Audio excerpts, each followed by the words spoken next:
And so that's why you didn't have a census.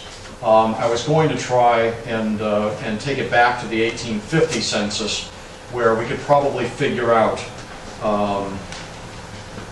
more of the people that were there. I didn't have time to do that, but just going from the list of people who you know, some 30 or 29 or 30 Irish people died in that epidemic.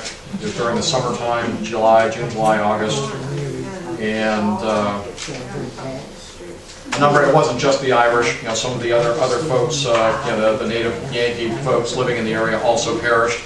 They didn't always necessarily call it cholera because they had a very dim view of the cholera and the Irish at that time. They weren't terribly impressed with the cholera breaking out in their Irish community and threatening their families as well. What were the years that broke out? 1854. And later, there another epidemic? The third epidemic in the United States began about 1866, right after the Civil War. And the previous one, the first one, was in the early 1830s. It came over from Europe.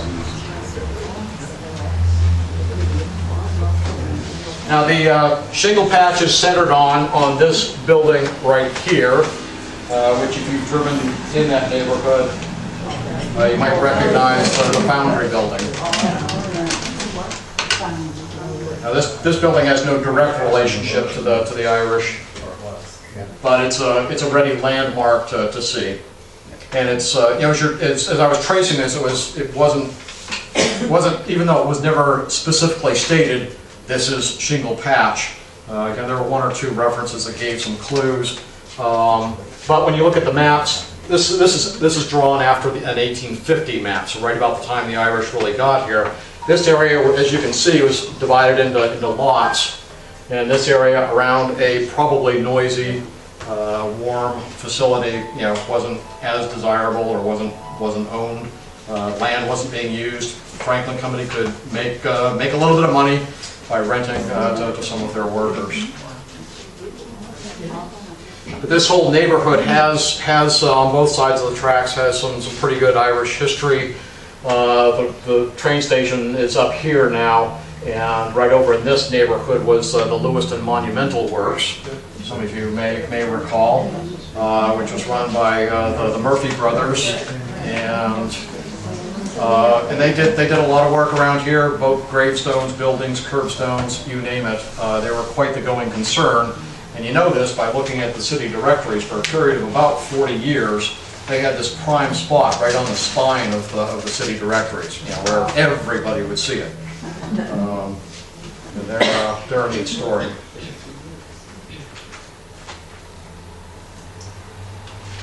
Now, some people think that our streets are named just randomly. It ain't so. This is Water Street in Lewiston, for reasons that you can easily divine here. The water is at the doorstep. As you're looking across, this is of course Lewiston City Hall, and these are the two towers of the Hill Mill, and so the North Bridge was right about here. So as you're on the Auburn side looking across, just to the right, on the south of the North Bridge is where the Water Street patch was. There aren't many of the houses left. There are like 3 or 4 of them still there, but you can see that it was quite a dense neighborhood back in its time. The houses are decent, but they're not big. You know, they're not large. You know, 2.5 stories. You know, single family homes usually, because that's the way the Irish live. Single family homes.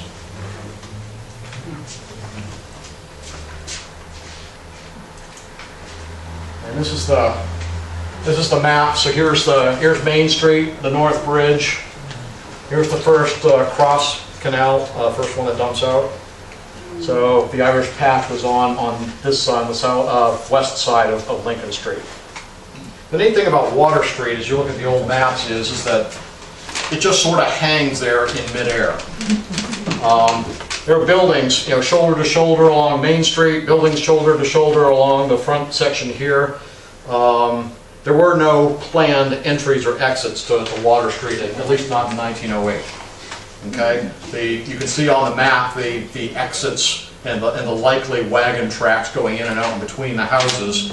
It was really fun to find it because I had seen it for a couple of years in the directories, but didn't know precisely where it was. It was called Irish Patch, as several of them were, very indistinct. Eventually became known as Water Street, but in the early directories it was just Irish Patch, and it gave a location that could have been any one of 3 sites in that area. But when I found the 1908 map, it became just brilliantly obvious because none of the houses were lined up, none of them were on the street, and they were facing in all kinds of directions.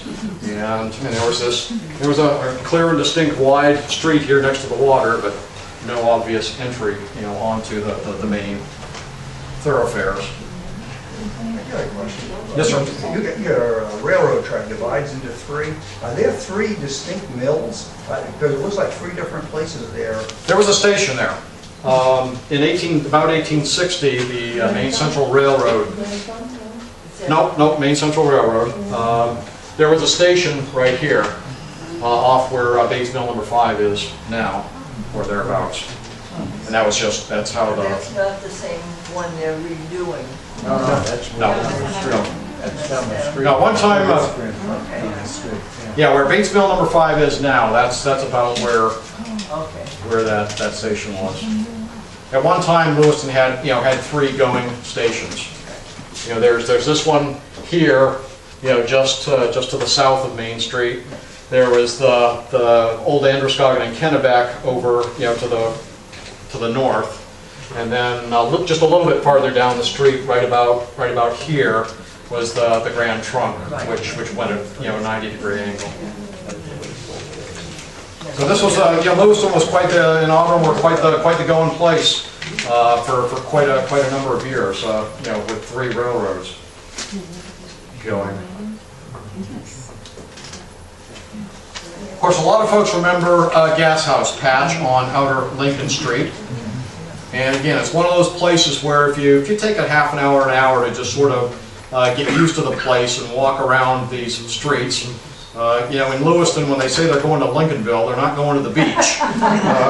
They're going to Gas House Patch because all the streets, or almost all the streets, are start with Lincoln. Lincoln Circle, Lincoln Terrace, Lincoln Street, Lincoln. I don't know what, but this, Lincoln Circle.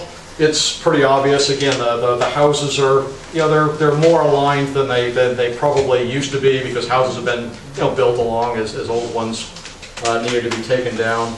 But you look at this angle. What's that about? That's still there, isn't it? Oh, it is. Yeah. And it's very narrow. Yeah. Just a wagon track. Yeah. And the reason it's called Gas House Patch is to the south. This is the Androscoggin River going south. To the south was, in 1853, the industrial folks built a gas works to light the city and for stoves and whatnot. And it was smelly. They say it was quite smelly, so why would anybody else make an offer on this land? Again, it was Franklin Company land. The people who lived there didn't own it, and most of the folks there today still don't own the land. This, of course, is St. Mary's Church. And we won't remind the French, but it was designed by an Irishman.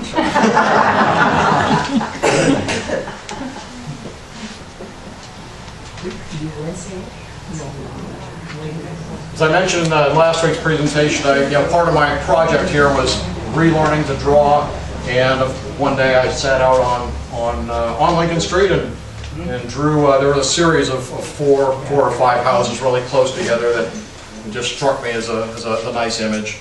The right one's 242. 242? Okay. McKeon's lives there. McKeon's, 242. Okay. So as you go farther down or out, down south, down Lincoln Street, you're still along the river. You come to what was called Strawberry Patch. And it's a sprawling area. As you look at the city directories and over the years, it's described from different angles, but it's all talking about this same area. And there are really two sections to it. The railroad split the area into two sections. There's the lower part with Merton Boulevard, and this straight line, it's not really straight. That's that picture I showed you earlier, with the street that's just a snake going down. But the Merton Boulevard neighborhood is the lower section, and Sand Hill Road up above is the upper section. And this is a very steep hillside. Okay, it's a neat walk. It's a neat place to go out and explore if you're into that sort of thing. Very steep, windy hill. Again, from about here, the street starts getting very, very narrow, right down to a cart track again. And this is all dirt through here now, or still. I'm not sure what it was. What's the little symbol of? There, it's a quarry. There's a rock. Yeah, what is it? The Rockies. Yeah. Okay. But it's a neat walk. In the woods here, you can, if you're brave and daring, and you're willing to go into the pucker brush because it's pretty thick, you'll still find cellar holes back in there. And be careful. Some of the gas pipes are still sticking out the sides, and things are pretty well overgrown. But it was once a larger neighborhood. That was about what time frame? Well, some of the houses, if you believe the city records, looking at property records, there are a number of houses both on the lower and the upper section, and mostly in the upper section we're talking about the cul-de-sac at the end. There are like several buildings that they say were built in 1842, which is a little on the early side. It's pre-famine. Don't know whether they were Irish at that time or not. They could very well have been. I don't know. City records on houses, though, for as far as dates go, you have to take them with a large grain of salt. A lot of times they aren't even close. But I did a survey of all of the houses in that area, and there were 4 or 5 from the 1840s. Then you get some 1850s, a few 1860s, and then there are some from the early 20th century as well. My father called Sand Hill Strawberry Hill. Yep. Yeah. Strawberry Patch. Now, I was amused to see the new Lewiston online map, their GIS system. They actually label it this little road as Strawberry Patch Road. So, yeah. Somebody had a memory. Yes. What would West Rose Hill be? West Rose Hill, we'll get there in just a moment. Yeah. Good question. Really good question.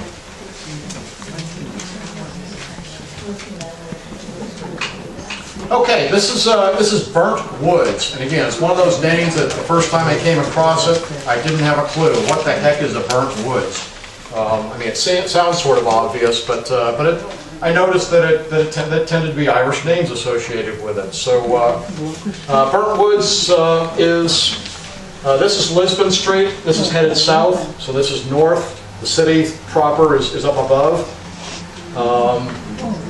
The mall, the 2 strip malls off of Lisbon Street are down this way farther.